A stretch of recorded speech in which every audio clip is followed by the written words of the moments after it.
ನಮಸ್ತೆ ಕರ್ನಾಟಕಕ್ಕೆ ಸ್ವಾಗತ ಸ್ನೇಹಿತರೆ.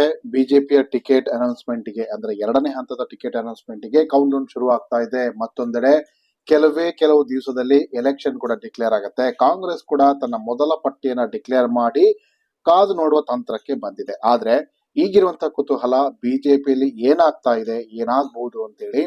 ಯಾಕೆಂದ್ರೆ ನಿಮ್ಗಾಗ್ಲೇ ಗೊತ್ತಿರುವ ಹಾಗೆ ಬಿಜೆಪಿನಲ್ಲಿ ಸಾಕಷ್ಟು ಮಂದಿ ಪ್ರಭಾವಿಗಳು ಟಿಕೆಟ್ ಅನ್ನ ಕಳ್ಕೊಳ್ಳುವಂತ ಆತಂಕದಲ್ಲಿದ್ದಾರೆ. ಬಹುತೇಕ ಅವ್ರಿಗೆಲ್ರಿಗೂ ಕೂಡ ಬಹಳ ಮುಖ್ಯವಾಗಿ ಕಾರವಾರ, ಉಡುಪಿ ಚಿಕ್ಕಮಗಳೂರು, ಮೈಸೂರು, ಹಾಗೆ ಮಂಗಳೂರು ಕೂಡ, ದಕ್ಷಿಣ ಕನ್ನಡ ಕೂಡ ಈ ಬಾರಿ ಕೈ ತಪ್ಪುತ್ತೆ. ಪ್ರಭಾವಿಗಳಿಗೆ ಈ ಸಲ ಟಿಕೆಟ್ ಇಲ್ಲ ಅಂತ ಆದ್ರೆ ಯಾರಿಗೆ ಸಿಗುತ್ತೆ ಅನ್ನುವಂಥದ್ದು ಒಂದು ಪ್ರಶ್ನೆ. ಮತ್ತು ವಿಧಾನಸಭೆಯಲ್ಲಿ ಈಗಾಗಲೇ ಎಕ್ಸ್ಪರಿಮೆಂಟ್ ಗಳಿಗೆ ಮುಂದಾದಂತಹ ಬಿಜೆಪಿ ಕೈ ಸುಟ್ಕೊಂಡಿತ್ತು. ಈಗ ಅದೇ ರೀತಿಯ ಹೊಡೆತವನ್ನ ಲೋಕಸಭೆನಲ್ಲೂ ಕೂಡ ತಿನ್ನುತ್ತಾ ಅನ್ನುವಂಥದ್ದು ಒಂದು ಪ್ರಶ್ನೆ. ಆದ್ರೆ ಸ್ನೇಹಿತರೆ, ಈಗಾಗಲೇ ಮನೆಗೆ ಮಗನಾಗದೆ ಸ್ಮಶಾನಕ್ಕೆ ಹೆಣವಾಗದೆ ಇರುವಂತಹ ಬಿಜೆಪಿ ಅಂದ್ರೆ ವಿಧಾನಸಭೆ ವಿಚಾರದಲ್ಲಿ ಲೋಕಸಭೆಯಲ್ಲೂ ಕೂಡ ಇದೇ ರೀತಿಯ ತಪ್ಪುಗಳನ್ನ, ಇದೇ ರೀತಿಯ ಮಿಸ್ಟೇಕ್ ಗಳನ್ನ ಮಾಡುತ್ತಾ ಅನ್ನುವಂತ ಪ್ರಶ್ನೆ. ಯಾಕೆಂದ್ರೆ ಗೆಲ್ಲಬಹುದಾದ ಕೆಲವು ಅಭ್ಯರ್ಥಿಗಳನ್ನ ಕಡೆಗಣಿಸಿ ಮತ್ತೆ ಎಕ್ಸ್ಪರಿಮೆಂಟ್ ಗೆ ಮುಂದಾಗಿರುವಂತದ್ದು ಎಷ್ಟು ಸರಿ ಅಂತ. ಹಾಗೆ ನಾನು ಆರಂಭದಲ್ಲಿ ಹೇಳಿದೆ, ಈ ಸಲ ಬಹಳ ಪ್ರಭಾವಿಗಳಿಗೆ ಟಿಕೆಟ್ ಮಿಸ್ ಆಗೋದು ಗ್ಯಾರಂಟಿ ಅಂತ. ಅದರಲ್ಲಿ ಮುಖ್ಯವಾಗಿ ಪ್ರತಾಪ್ ಸಿಂಹ.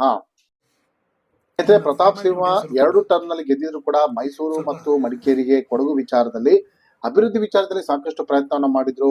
ಪಕ್ಷವನ್ನ ಸಂಘಟಿಸುವ ಪ್ರಯತ್ನ ಮಾಡಿದ್ರು. ಜೊತೆಗೆ ಮುಂಚೂಣಿ ನಾಯಕನಾಗಿ ಕೂಡ ರಾಜ್ಯದಲ್ಲಿ ಗುರುತಿಸಿಕೊಂಡಿದ್ರು. ಬೇರೆ ಬೇರೆ ಸಂದರ್ಭದಲ್ಲಿ ಡಿಫೈನ್ ಮಾಡ್ಕೊಳ್ಳುವ ಕೆಲಸವನ್ನು ಕೂಡ ಮಾಡಿದ್ರು.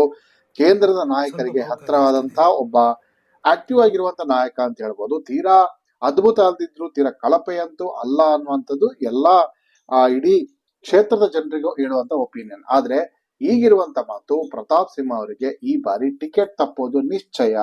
ಒಡಕುಗಳು ಜಾಸ್ತಿ. ಅದು ಕೇಳಿದ್ದು ಮೈಸೂರು ಮಹಾರಾಜರೂರು. ಈ ಮಹಾರಾಜರೂರಿನಲ್ಲಿ ಹೇಗೆ ಅಂತಂದ್ರೆ, ಈ ಮಹಾರಾಜರೂರಿನಲ್ಲಿ ಹೊಗಳು ಭಟ್ರು ಇರ್ತಾರೆ, ಚಾಡಿಕೋರರು ಇರ್ತಾರೆ, ಎಲ್ಲಾ ತರದವ್ರು ಇರ್ತಾರೆ ಇಲ್ಲಿ. ಹಾಗಾಗಿ ಇಲ್ಲಿ ರಾಜಕಾರಣ ಮಾಡೋದು ಬಹಳ ಕಷ್ಟ. ಈ ಮೈಸೂರು ಭಾಗ ಹೇಗೆ ಅಂತಂದ್ರೆ, ನಮ್ಮ RSS ಸ್ಟಾಲ್ ವರ್ಡ್ಸ್ ಕೂಡ ಮೈಸೂರಿನಲ್ಲೇ ಬಂದಿದ್ದು. ಅದು ನಿಮಗೆ ಕೃಷ್ಣಪ್ಪನವ್ರು ಇರ್ಬೋದು, ಮೈಸಾ ಜಯದೇವರು ಇರ್ಬೋದು, ಸೂರಮ್ಮಣ್ಣವ್ರು ಇರ್ಬೋದು. ಹಾಗಾದ್ರೆ ಇದಕ್ಕೆ ಕಾರಣ ಏನು ಅಂತ ನೋಡೋದಾದ್ರೆ, ಇಲ್ಲಿ ಪ್ರತಾಪ್ ಸಿಂಹ ಅವರ ವಿರುದ್ಧ ಕೆಲವು ಗುರುತರವಾದ ಆರೋಪಗಳಿದೆ. ಲೋಕಲ್ ನಲ್ಲಿ ನಾಯಕರಿಗೆ ಬೆಲೆ ಕೊಡೋದಿಲ್ಲ ಮತ್ತು ವಿಧಾನಸಭೆಯಲ್ಲಿ ಆಕ್ಟಿವ್ ಆಗಿ ಕೆಲಸ ಮಾಡಲಿಲ್ಲ, ತಮ್ಮದೇ ಪಕ್ಷದ ಅಭ್ಯರ್ಥಿಗಳನ್ನ ಕಡೆಗಣಿಸಿದ್ರು ಅನ್ನುವಂಥದ್ದು ಒಂದು ಮಾತು. ಹಾಗೆ ಗುಪ್ತವಾಗಿ ಇವರು ಕಾಂಗ್ರೆಸ್ ಜೊತೆ ಕೆಲವು ನಾಯಕರ ಜೊತೆಗೆ ನಂಟನ್ನು ಕೂಡ ಹೊಂದಿರೋದು ಇಲ್ಲಿ ಬಹಿರಂಗ ಆಗಿದೆ. ಸ್ನೇಹಿತರೆ, ಹಿಂದುವಿನ ಪಕ್ಕಾ ಒಬ್ಬ ನಾಯಕ ಆಗಿರುವಂತಹ, ಪಕ್ಕಾ ಒಬ್ಬ ಧೀಮಂತ ನಾಯಕರಾಗಿ ಗುರುತಿಸಿಕೊಂಡಿರುವಂತಹ ಯಂಗ್ಸ್ಟರ್ ಈಗ ಅಭಿವೃದ್ಧಿ ವಿಚಾರದ ಒಂದು ಕಡೆ ಆದ್ರೆ ಪಕ್ಷ ಸಂಘಟನೆಯಲ್ಲಿ ಮೈಸೂರಿನಲ್ಲಿ ಹಿನ್ನಡೆ ಅನುಭವಿಸಿದ್ದಾರೆ ಅನ್ನುವಂಥದ್ದು ಒಂದು. ಹಾಗೆ ಇವರ ವಿರೋಧಿ ಬಣ ಏನಿದೆ, ಯಾಕಂದ್ರೆ ಇವರ ಸಾಕಷ್ಟು ಮೀಸ್ತಾ ಇದ್ರು, ಮೋದಿ ಅವರಿಂದ ಇರ್ಬೋದು, ಕೇಂದ್ರದಿಂದ ಇರ್ಬೋದು, ಎಲ್ಲಾ ಕಡೆಯಿಂದ ಕೂಡ ಶ್ಲಾಘನೆಯನ್ನ ಪಡ್ಕೊಂತಿದ್ದವರು. ಇವರ ಈ ವೇಗವನ್ನ ಸಹಿಸದೆ ಕೆಲವರು ಇವರಿಗೆ ಟಿಕೆಟ್ ಸಿಗದಿರುವ ಪ್ರಯತ್ನವನ್ನ ಮಾಡ್ತಾ ಇದ್ದಾರೆ. ಹಾಗೆ ಯದುವೀರ್ ಒಡೆಯರ್ಗೆ ಇಲ್ಲಿ ಅರಸರಿಗೆ ಟಿಕೆಟ್ ಕೊಡಬೇಕು ಅನ್ನೋಂಥದ್ದು ಒಂದು ಒತ್ತಾಯ. ಆದ್ರೆ ಪ್ರಾಕ್ಟಿಕಲ್ ಆಗಿ ಯೋಚನೆ ಮಾಡೋದಾದ್ರೆ, ಮೈಸೂರಿನಿಂದ ಒಡೆಯರವರು ನಿಂತ್ರೆ ಖಂಡಿತ ಸೋಲು ಕಟ್ಟಿಟ್ಟ ಬುತ್ತಿ ಅನ್ನುವಂಥದ್ದು ಇಲ್ಲಿರುವ ಅಂಡರ್ ಗ್ರೌಂಡ್ ಕರೆಕ್ಟ್. ಹೀಗಾಗಿ ಪ್ರತಾಪ್ ಸಿಂಹ ಅವರಿಗೆ ಮೈಸೂರು ಟಿಕೆಟ್ ಅನ್ನ ಯಾಕೆ ನಿರಾಕರಿಸಿದೆ ಅನ್ನೋದು ಒಂದು ಪ್ರಶ್ನೆ. ಆದ್ರೆ ಈಗಾಗಲೇ ಪ್ರತಾಪ್ ಸಿಂಹ ಕೂಡ ಲೈವ್ ನಲ್ಲಿ ಬಂದು ಅಥವಾ ಜನರ ಮುಂದೆ ನಿಂತ್ಕೊಂಡು ಟಿಕೆಟ್ ಅನ್ನ ಯಾಕೆ ಕೊಡಬೇಕು ಅಂತ ಡಿಫೈನ್ ಮಾಡ್ಕೊತಾ ಇದ್ದಾರೆ. ಇದರ ಬಗ್ಗೆ ಹೈಕಮಾಂಡ್ ಯಾವ ರೀತಿ ನಿರ್ಧಾರವನ್ನ ತೆಗೆದುಕೊಳ್ಳುತ್ತೆ ಅನ್ನುವಂಥದ್ದು ಒಂದು ಪ್ರಶ್ನೆ. ರಾಷ್ಟ್ರೀಯ ನಾಯಕರ ಯೋಚನೆಗೆ ಬದ್ಧರಾಗಿ ಕೆಲಸ ಮಾಡೋರು ನಾವೆಲ್ಲ. ಹಾಗಾಗಿ ಪಾರ್ಟಿ ಏನು ಹೇಳುತ್ತೋ ಆ ಕೆಲಸ ಮಾಡೋರು. ಗುಡಿಸೋರು, ಒಡಿಸೋರು, ಪಾರ್ಟಿ ಕೆಲಸ ಮಾಡ್ಲಿಕ್ಕೆ ಇರೋರು. ನಾವು ಅಧಿಕಾರವೇ ಪ್ರಾಮುಖ್ಯ ಅಲ್ಲ ಪಾರ್ಟಿ. ಹಾಗೆ ರಾಷ್ಟ್ರೀಯ ನಾಯಕರುಗಳ ಚಿಂತನೆಗಳು ಏನಿರ್ತದೆ, ಯಾವ ರೀತಿಯಲ್ಲಿ ಹೇಗೆ ಬದಲಾವಣೆ ಮಾಡಬೇಕು, ಏನು ಮುಂದಕ್ಕೆ ಯೋಚನೆ ಮಾಡ್ತಾರೆ ಅವರು. ಸ್ನೇಹಿತರೆ, ಈ ಬಾರಿಯ ಹಾಲಿ ಸಂಸದರಲ್ಲಿ ಬಹಳ ಮುಖ್ಯವಾಗಿ ನಳಿನ್ ಕುಮಾರ್ ಕಟೀಲ್ ಅವರ ಬಗ್ಗೆ ಸಾಕಷ್ಟು ಭಿನ್ನಾಭಿಪ್ರಾಯ ಇತ್ತು. ನಳಿನ್ ಕುಮಾರ್ ಕಟೀಲ್ 2 ಟರ್ಮ್ ನಲ್ಲಿ ರಾಜ್ಯಾಧ್ಯಕ್ಷರಾಗಿ ಕೆಲಸ ಮಾಡಿದವರು, ಬಿಜೆಪಿಯನ್ನ ಸಂಘಟಿಸುವ ಕೆಲಸದಲ್ಲಿ ಬಹಳ ನಿರತರಾಗಿದ್ದಂತವರು. 2012-13 ಎಲೆಕ್ಷನ್ ಟೈಮ್ ನಲ್ಲಿ ಪಕ್ಷವನ್ನು ಸಂಘಟಿಸುವ ಕೆಲಸವನ್ನು ಇವರಿಗೆ ಕೊಡ್ಲಾಯಿತು.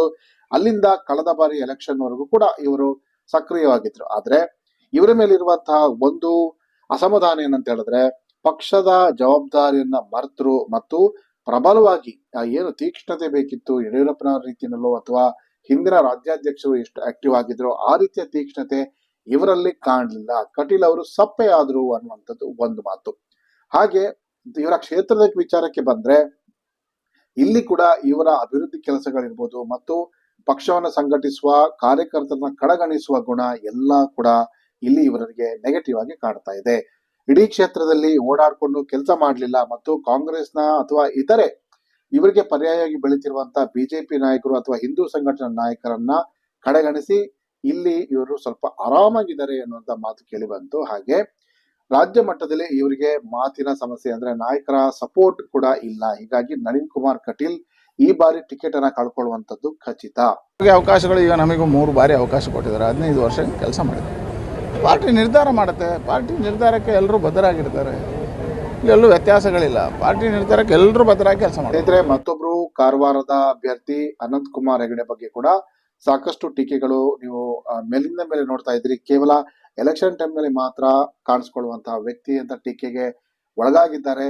ಅದರ ಹೊರತಾಗಿ ಎಲ್ಲೂ ಕೂಡ ಅನಂತ್ ಕುಮಾರ್ ಹೆಗಡೆ ಕಾಣಿಸೋದಿಲ್ಲ. ಎಲೆಕ್ಷನ್ ಟೈಮ್ ನಲ್ಲಿ ಹೊರಗಡೆ ಬಂದು ಒಂದಷ್ಟು ಸ್ಟೇಟ್ಮೆಂಟ್ ಗಳನ್ನ ಕೊಟ್ಟು ಮಾಯ ಆಗ್ತಾರೆ ಅಂತೇಳಿ ಇತ್ತೀಚೆಗಷ್ಟೇ ಸಿದ್ದರಾಮಯ್ಯ ವಿರುದ್ಧ ಒಂದಷ್ಟು ಟೀಕೆಗಳನ್ನ ಮಾಡಿದ್ದ ಅನಂತ್ ಕುಮಾರ್ ಈಗ ಮತ್ತೆ ಸುದ್ದಿಯಾಗಿರುವಂತದ್ದು ಸಂವಿಧಾನದ ಬಗ್ಗೆ ಮಾತನಾಡಿ. ಸ್ನೇಹಿತರೆ, ಸಂವಿಧಾನದ ಬಗ್ಗೆ ಇದು ಮೊದಲ ಬಾರಿ ಹೇಳ್ತಾ ಇರುವಂತದ್ದಲ್ಲ. ಹಿಂದೆ ಕೇಂದ್ರದಲ್ಲಿ ಸಚಿವರಾಗಿದ್ದ ಸಂದರ್ಭದಲ್ಲಿ ಕೂಡ ಇವರು ಸಂವಿಧಾನ ತಿದ್ದುಪಡಿ ಬಗ್ಗೆ, ಬದಲಾವಣೆ ಬಗ್ಗೆ ಮಾತನಾಡಿದ್ರು. ಸಾಕಷ್ಟು ಟೀಕೆಗಳು ಕೂಡ ವ್ಯಕ್ತವಾಗಿತ್ತು. ಈಗ ಮತ್ತದ ರೀತಿಯಲ್ಲಿ ಸಂವಿಧಾನವನ್ನ ಬದಲಾಯಿಸಬೇಕು, ಇದಕ್ಕೋಸ್ಕರ ನಮಗೆ 400 ಸೀಟ್ ಬೇಕು ಅಂತ ಮಾತನಾಡಿದ್ದಾರೆ. ಇದು ಸಹಜವಾಗಿ ಸ್ವತಃ ಬಿಜೆಪಿನಲ್ಲೇ ಆಕ್ರೋಶ ವ್ಯಕ್ತವಾಗಿದೆ. ಕೇಂದ್ರದಿಂದಲೂ ಕೂಡ ಕೆಲವು ನಾಯಕರು ಇದಕ್ಕೆ ಆಕ್ಷೇಪ ವ್ಯಕ್ತಪಡಿಸಿದ್ದಾರೆ. ಇದು ಬಿಜೆಪಿಗೆ ಹಿನ್ನಡೆ ಆಗುತ್ತೆ, ವೋಟ್ ಬ್ಯಾಂಕಿಗೆ ಸಮಸ್ಯೆ ಆಗುತ್ತೆ ಅಂತೇಳಿ. ಆದ್ರೆ ಅನಂತ್ ಕುಮಾರ್ ಹೆಗಡೆ ಯಾವುದಕ್ಕೂ ತಲೆ ಕೆಡಿಸ್ಕೊಳ್ಳುವ ವ್ಯಕ್ತಿ ಅಲ್ಲ. ಟಿಕೆಟ್ ನನಗೆ ಸಿಗುತ್ತೆ ಅಂತೇಳಿ ಅನ್ಕೊಂಡಿದ್ದಾರೆ. ಆದ್ರೆ ಒಂದು ಲೆಕ್ಕಾಚಾರದ ಪ್ರಕಾರ ಅನಂತ್ ಕುಮಾರ್ ಹೆಗಡೆ ಅವರಿಗೆ ಖಂಡಿತವಾಗಿ ಈ ಬಾರಿ ಟಿಕೆಟ್ ಸಿಗುವಂತದ್ದು ಕಷ್ಟ. ಅಲ್ಲಿಗೆ ಬಿಜೆಪಿನಲ್ಲಿ ನಡೀತಿರುವಂತಹ ಬಹಳ ದೊಡ್ಡ ಲೆಕ್ಕಾಚಾರಗಳು ಒಂದು ಹಂತಕ್ಕೆ ಕ್ಲಿಯರ್ ಆಗಿದೆ. 2ನೇ ಹಂತದ ಪಟ್ಟಿ ಈಗ ಬಿಡುಗಡೆ ಆಗುತ್ತೆ. ಇನ್ನೇನು ಕೆಲವೇ ಕ್ಷಣದಲ್ಲಿ ಬಿಡುಗಡೆ ಆಗ್ಬೋದು. ಇದರಲ್ಲಿ ಯಾರ್ಯಾರಿಗೆ ಹೊಸಬರಿಗೆ ಮಣೆ ಆಗುತ್ತೆ ಅನ್ನೋದನ್ನ ನಾವು ಕಾದ್ ನೋಡೋಣ.